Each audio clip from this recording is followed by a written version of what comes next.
Jésus fut conduit au désert par l'Esprit pour être tenté par le démon. Après avoir jeûné 40 jours et 40 nuits, il eut faim.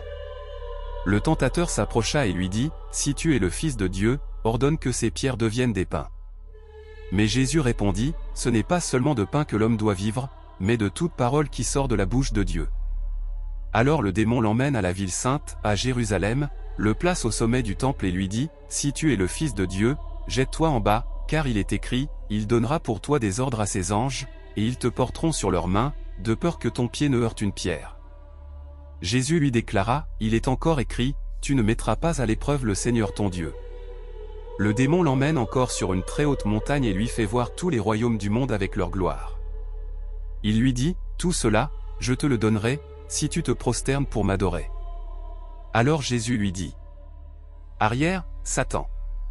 Car il est écrit, c'est devant le Seigneur ton Dieu que tu te prosterneras, et c'est lui seul que tu adoreras. » Alors le démon le quitta.